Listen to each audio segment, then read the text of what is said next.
Hey folks, before I dive into part one of this playthrough of Arena the Contest, I did want to mention a couple things real quick. First being is this is a prototype copy of the game, so these are not final components by any stretch. Now, they were nice enough to include resin copies of the miniatures that are absolutely stunning. And another thing I should mention is that I noticed when I was editing, I did make some rules mistakes along the way, and I do point them out when I catch them while filming, but some of them I caught during editing. Unfortunately, these take a bit to film, and there's just no way for me to go back and refilm the whole thing. So this video really isn't intended to teach you how to play the game, rather give you an idea of how the game plays. I hope you enjoy part one of Arena the Contest, the playthrough. This is in the PVE mode, and I will see you folks at the table.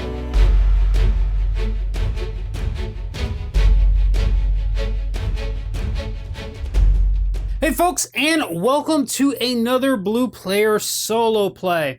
Now this, I have a treat for you. This is a game that is going to be launching on Kickstarter, may or may not be up by the time you're seeing this, called Arena the Contest. Now this game can play in either a PvP mode, where it's just a free-for-all, players at the table going at it, or you can play this in a quest or campaign mode. Now what I've set up here is the first quest in this book that they sent us called Lava Citadel. Things that could kill you: torches, sorceries, scorches, evil forces. So, you know, things that start with orcs. Well, contain orcs in them, which is appropriate since we're going to be fighting some orcs. Now I did lay out on the table a few things here that we may need later, and something that we're not gonna need, this dragon, because he's not part of this, but I really, really like this miniature. In addition, you'll notice that I've got some of the Kickstarter rewards in there, or rather upgrades that you can get, such as these chests which replace tokens that they were kind enough to give me samples of. I'm not going to be teaching the game per se, I'm just going to be running you through a gameplay of it, and I'm not even sure if we're going to finish a whole game or not. Over here in the corner, we have our four heroes. I've got Katar the Barbarian, Rokaru the Samurai, we have Eskarin the Archangel, and we have Jirana the Amazon. Now the Amazon here is going to be our tank, the Archangel is going to be our bruiser, the Samurai is our tactician, and the Barbarian will be our brute. In addition, we have these three enemies currently out on the table, and our mission currently is to try to save these four prisoners. But in doing so, other things are going to happen, and our eventual goal is going to be to kill a warlord, which we'll cover if and when we get there. Another thing that's going to be messing us up along the way is this little orb thing here that's going to cause 8 damage to the person who goes first each and every turn. The game plays in such a way that first all of the heroes at the table will take their turn, and then the enemies will take their turn. And on a player's turn, they're going to be selecting one of these actions as a prime action that they're going to take, and they're also going to have a move, and they can do that in either order. The characters have hit points, and everything is tracked along this track here. And let's just go ahead and dive right in. So the first thing I'm going to do is decide which character is going to go first, and I've decided that it's going to be Jirana here, because ladies first. So Jirana has a movement of 6, so she can move up to 6 spaces, and then attack, or attack and then move, but I think what we're going to do is we're going to move. Now, important things, you can move diagonally, but you can't move through barriers or across barriers diagonally. You can move through allies at the table, and if you ever move into lava or through a corner of it, you will take 4 damage. So I think what I'm going to do is I'm going to move her out first. I'm going to go 1, 2, 3 and move her into position here. Next thing we're going to do is we're going to check her attack, and there are 2 different types. We have these with the gold borders, and these will need to use our special attack, and those are used once per game. And we have these, which are our basic attacks, other than our really basic attack. So let's say we could do Whirling Strike, which is 2 squares up to 2 enemies. Well, that's not really gonna work. Well, it could, because 1, 2, and there, so we could hit both of them with that, and it's 8 damage per hit. Or we have this one, which is the Vance of Steel. Now, the thing is there's also gonna be some effects and things like that. I think for this first one, we're just gonna go with the Vance of Steel, and we're gonna attack this guy here. So what we're gonna do is we're going to roll this trusty D20, and we get, a crit on the first time. So a crit is just like in any other game, it's a natural 20. And so that means we're going to apply our damage and we're going to get to apply 5 additional. So we're going to get 8 damage to this guy here, of which we will track over here. So we will get 1, 2, 3, 4, 5, 6, 7, and then 8. And then we have an effect that's going to make us toughen, and another enemy within 5 squares is going to take 3 damage. Well, I think I'm going to do 3 damage to him. So we will go 1, 2, and 3. And then, as I said, there was a crit, and that crit is going to apply an additional 5. So we'll go 1, 2, 3, 4, and 5. Not a bad start. Okay, and now she's going to be toughened, which will give her a benefit. Now the game does come with these sheets here that show conditions, and we'll see that toughened here means she takes -3 damage when hit by an enemy, and that could come in handy. All right, so that's going to be her turn. I'll put these to show that we've done her, and we'll decide who goes next. I think for simplicity's sake, we're just going to go ahead and move over here to the angel. He has a movement of 6. I think I'm just going to move him to here to take on, well, we'll move him to here. So we'll go 1, 2, and 3. So we'll take on this green guy since we've already done a little bit of damage to him, and we will check his cards. Okay, I think what we're going to do is we're going to do Exalted Strike. So it's up to 2 squares, 1 enemy. So we're going to attack this guy here, and it's 11 damage. Let's go ahead and roll for it. Now, just so you know, the enemies currently have a defense of 6. So we just need a 6 or higher. We get an 18, so we're good. He's going to take 11 damage. So we'll go ahead and count that off. 27, move to 16, not too shabby for us. And then I am toughened, and I may transfer some hit points, which we don't wish to do. So that's going to end his turn. Next up, I think we're going to go with let's do the samurai. Well, actually, let's do the brute over here. So we will move him up to 6 movement, and I think I want to get him over to the blue guy. So we're going to go 1, 2, 3, 4, 5, putting him here. And then let's go ahead and decide our attack. Okay, I have decided on a Mighty Blow, 1 square, 1 enemy, but it will do up to 14 damage. So we're going to go ahead and we're going to roll here. We get a 17, so we're good. So we will deal 14 damage to the blue one, taking him down to 16. Benefit, we didn't do. It says you may gain +2 bonus to your roll if you do take a negative damage. We didn't need that. Now, one thing I do want to explain real quick is these cards also have what's called residual damage. Residual damage means that if we completely miss, meaning all targets, then we'll do some residual damage. So even when you miss, you still hit people a little bit. All right, so last up, we're going to have the samurai, and I don't think it matters who we take him after. So we will just move him, say, to here. He has a movement of 6.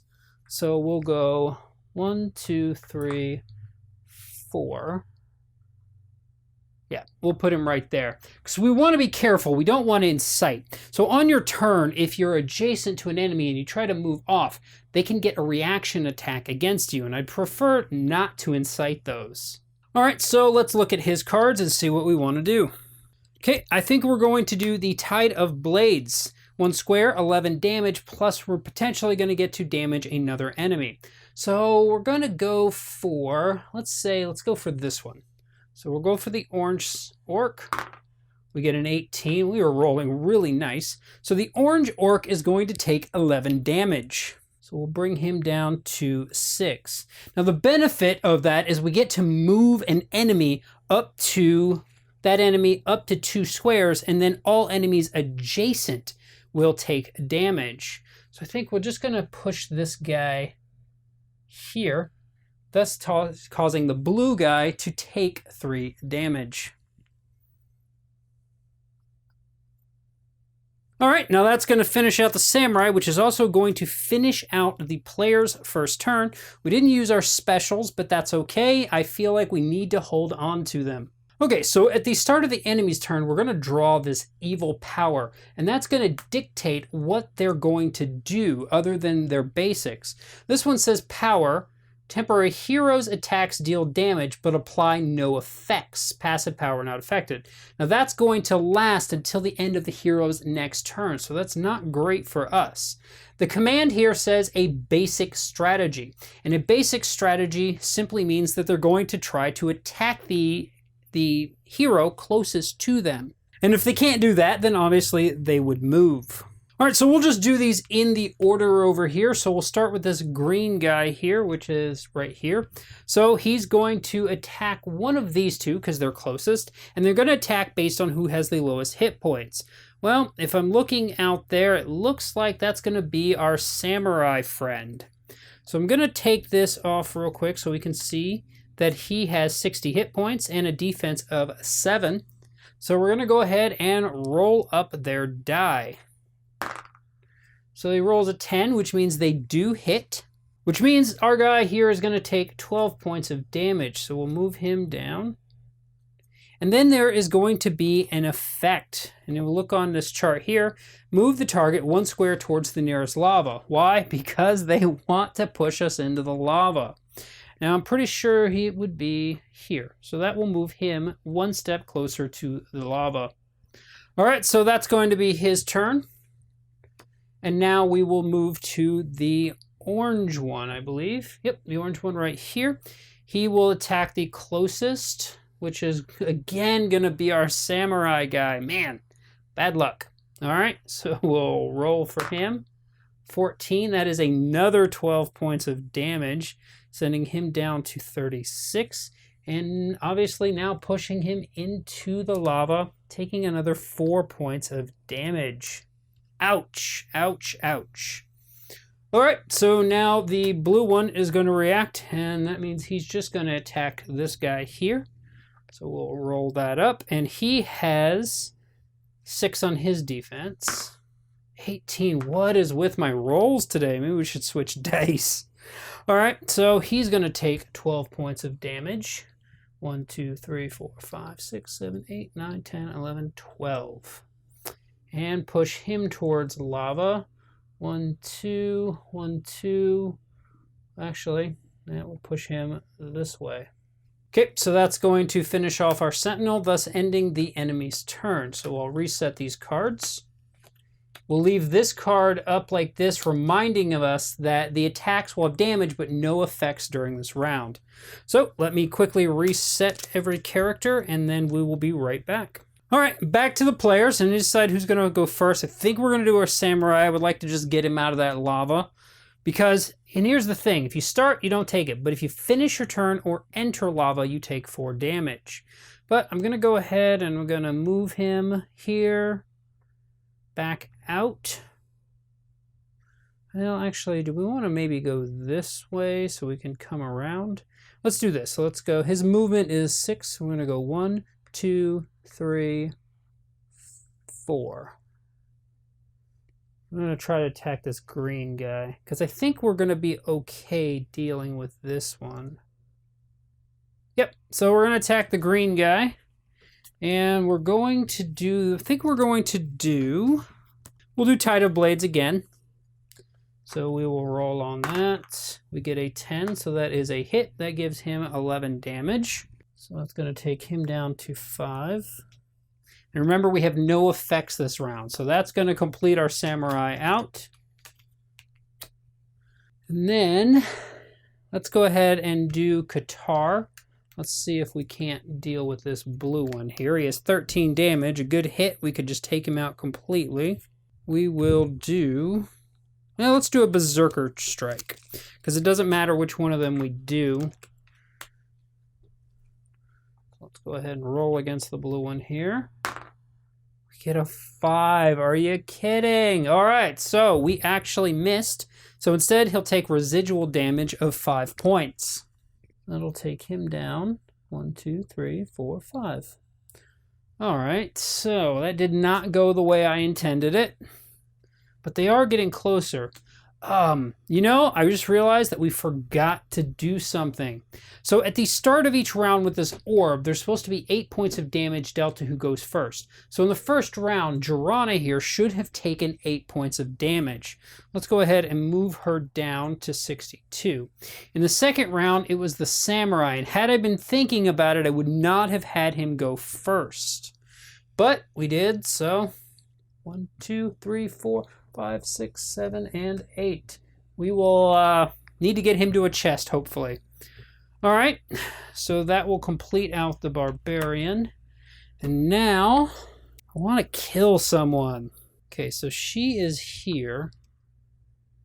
I feel like if we took her 1, 2, like this, we could attack these. Let's see if we have something that attacks 2 squares. We do, and it would kill them both. But we're going to roll for both. Now, the thing is about the residual attack is if neither of these hit, we'll do a residual. And it will be to the primary. If either one of these hit, then we'll ignore the residual. So, let's go ahead. Actually, in this case, it's last miss target. But all right, so let's roll up for, let's say we'll roll for the orange. And that is going to hit him, and that is more than enough damage, so he will die. We'll throw him on 0, but they stay standing for the moment. Now we'll go ahead and roll for the blue. Remember, we're getting no effects this time. And we miss on that one, but it's not a miss all, so we don't get any residual. The orange one, however, has died at this time. So we'll go ahead and return him back to the pool, and that will complete Jorana's turn. All right, that's just going to leave us the Archangel. He is no longer toughened. And let's figure out how we can maximize this. We definitely need to kill this guy, because otherwise this guy is going to take, the Samurai is going to take more damage. But I think what we'll do, Wings of Justice. The Wings of Justice allows us to, as a benefit, move up to 3 squares before striking. And the reason is because if I had moved otherwise, there is something called sidestep, but this is not what I want to do. So I'm going to take this benefit that's going to allow me to maybe move here. Then I'm going to go ahead and try to hit him, and let's hope this works. We get an 8, so we do. So that will finish him off. And then I'm going to take my movement, of which I'm going to move to here, because I'm trying to get this guy surrounded up a bit. And then we will take this guy off the board.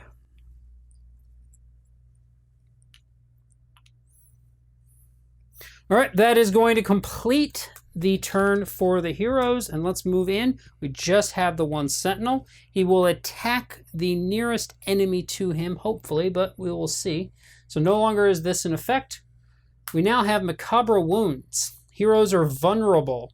And vulnerable, we'll check our little chart over here. Vulnerable means that when attacked, vulnerable, take +3 damage when hit by an enemy attack. So, ouch.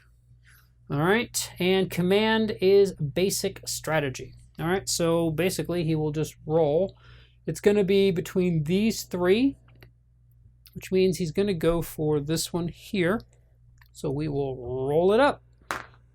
3. It is a miss. Amazing. All right. Good news for us. So that's going to finish the one guy off, and we will come back to the heroes. All right. So let me reset real quick. And if anybody at home is wondering what these 2 cards over here, these are heroic action cards. Every player at the table has access to them, and typically what you would do is pass these cards to the next player on your team, and they would add it to their hand and decide.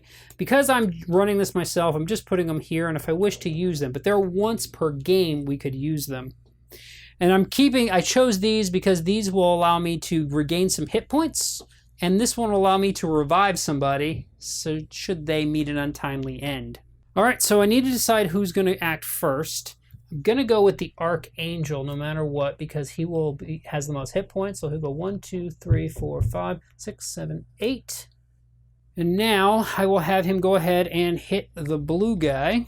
I think we'll just do, for giggles. Well, actually, take that back. I was going to say we could just do our basic attack because it would kill him, but I kind of do want to get a benefit of some sort. So I'm going to do Wings of Justice. Again, I'm going to use my benefit, declare on him. I'm going to go 1, 2. I'm going to move here. I'm going to roll. Hopefully this works out for us. We get a 13. So that will finish him off. The effect is now I'm now protected. So I'll put that here to show that I'm protected until the next turn. And this guy will be removed from the game. All right, so we've taken care of the orcs. Good news for us. However, it's a dungeon, and we know that more things are coming. All right, so now we're gonna move. His movement is 6. I'm gonna go 1, 2, 3, 4, 5, and 6. Now you notice that he's gonna be next to a prisoner. Now I can't do anything about it because he still needs to have his prime action and he already took it. But what we need to do in this particular objective is in order to rescue a prisoner, we will go ahead and spend a prime action, which will then release it and give us a lever key, which is going to allow us to open one of these levers. In addition, it's going to activate event 1, which will cause 3 new orcs to spawn around us. You'll also notice the chest here, and the chest we can just spend a movement point to open, and it's going to give us 20 hit points. Obviously, we want to get the samurai guy there. So we're going to move the samurai next, and I'm going to, his movement is 6. I'm going to go 1, 2, 3, 4, 5, 6. And then as my second action, I'm going to go 1, 2, 3, and spend that additional point to remove this chest. That's going to recover 20 hit points for our buddy here, moving him back to 44. Okay, so that's going to end the samurai's turn. We'll do the brute. We'll move him 1, 2, 3, 4, 5, 6, and we'll go 1, 2, 3, 4, 5. I'll put him there.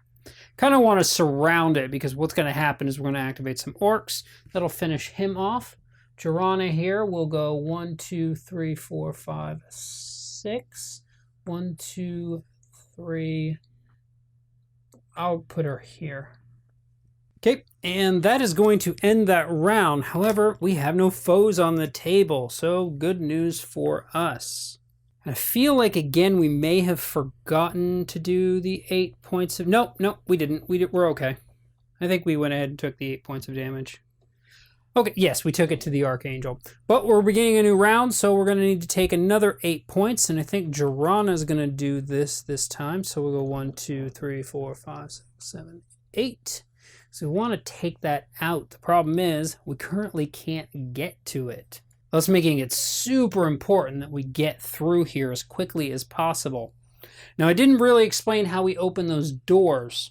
The way we're going to open those doors is we're going to need to rescue at least 2 prisoners to each have key and put a hero next to each one and have them sequentially do actions to release the doors. And that's going to spawn our event 2. All right, so we're going to go ahead and we're going to rescue a prisoner. Now, the book will explain to us what happens here. So upon release, we will remove the figure from the table. So we'll do that, and I'll put it here to remind myself that I did it. The rescuing hero receives a lever key, which I'm using these tokens to show myself the key. I don't think it really matters. We could actually just leave the hero on there. The prisoner. We'll just use that. And let's see here. We'll do event 1, so we need to place 3 orcs within 2 squares of the prisoner, adjacent to a hero or the nearest possible. So actually, let me put him back for a second, just so I know where they are. And we're going to bring in 3 orcs. Within 2, I'll put him here. And this is where you make a few decisions of your own. I'm going to put here, and I will put here. Now, obviously, I'm doing that a little bit because I kind of want my samurai away from them. And now we will remove the prisoner, and now we are set up. Okay, so that was the Archangel's prime action. So all he has now is a move, which isn't going to do any good because of where he's at. But I am going to go ahead and do a sidestep. A sidestep allows me to avoid getting an insight, a reaction attack, but it uses all of my remaining movement points. So I'm going to sidestep to here. And that's going to finish the angel off. I think we'll go ahead and move to Jiran since I'm right here. And we'll see what we've got. You know, before we do that, we should probably set hit points for these guys. I happen to know that they have 30 points, so I will take all of these and put them here. Now what I'm going to do is I'm just going to finish out this round, and then I'm going to pause the video, and I'm going to move forward to getting back behind here for the second event, so that I'm not boring you with all the little details. All right, so Jirana here will do her damage real quick. She is going to do a Whirling Strike because she has 2 enemies within her range here. And technically, we should have drawn another Evil Power card anyway. So I'm going to do that, even though there were no enemies. Actually, you know what? I'm not sure because there were no enemies to react. So I think I'm just going to leave it. And this would not be in effect anymore. Okay, so her Whirling Strike is 2. So we're going to do this guy and this guy. First, I'm going to attack the orange one. We'll roll this up. We get a 17, so we get a hit. He gets 8 damage, and you may move 1 square towards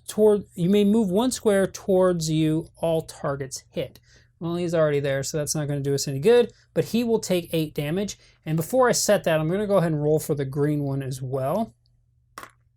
And we get a 16. So both of these guys are going to take that residual damage. And I think I am going to slide this one over once towards me. And so orange and green both took 8 damage, moving them to 22. All right, so that's going to finish up Jirana's turn. And now we shall do, let's do the Brute. He's got 2. I don't think we have anything that hits 2 enemies. Well, we do. We have this Whirlwind here, which you can move up to 5 squares. You may strike each target at any time. And it's 18 damage per hit. And even the residual, the last damage, would get 15 residual if we missed it both times. Unlikely with the way we're rolling, though. But I think I'm going to do this. Now, this is going to use the special ready, and I'm using this so I can show you guys how this works. So I'm going to flip this special ready over. Now that means I've used a special card. So the next player would be unable to do so, to use any sort of specials. So that's going to be up to 2 enemies. So we're going to attack both of these guys here. So let's go ahead and roll. Roll for, let's say, the orange first. And we get it. So he's going to take 14 damage.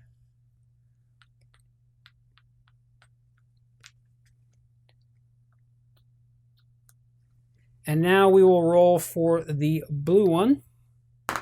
And we get that as well. Nicely done, guys. Nicely. Oh, wrong one. Moved the wrong one, didn't we? 14 damage. We'll move him to 16. Nicely done.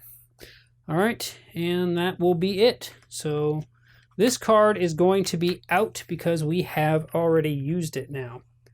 So now we'll move to the Samurai. This token here at the end of his turn will flip over, but for now it's like this. And let's see. Who could he maybe kill? I can maybe kill the orange one,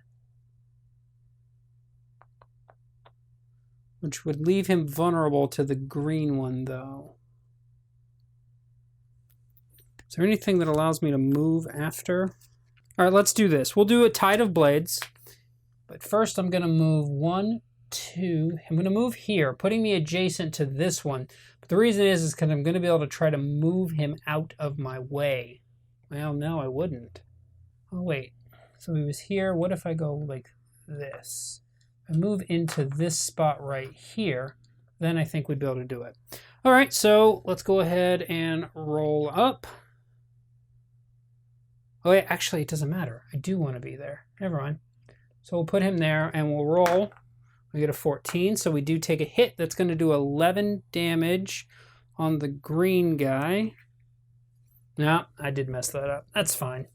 All right, so he'll go down to 11, and we can move him up to 2 squares, and then what's going to happen is he's going to do damage to the others.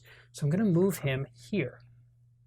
because now he's adjacent to both of them, so he'll cause 3 damage to each of them. So actually, it's actually pretty good. I think I'll take that.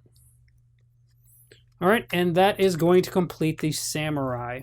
Okay, so I'm going to stop here. You've seen a lot of how the things work, but I do want you to see us moving into the second spot. So I'm going to cut here, and then I'm going to continue playing and come back once I'm ready to open the doors. Okay, so that's going to be the end of part 1 of this playthrough. As I said in the beginning, there are definitely some rules mistakes, and I do apologize for those.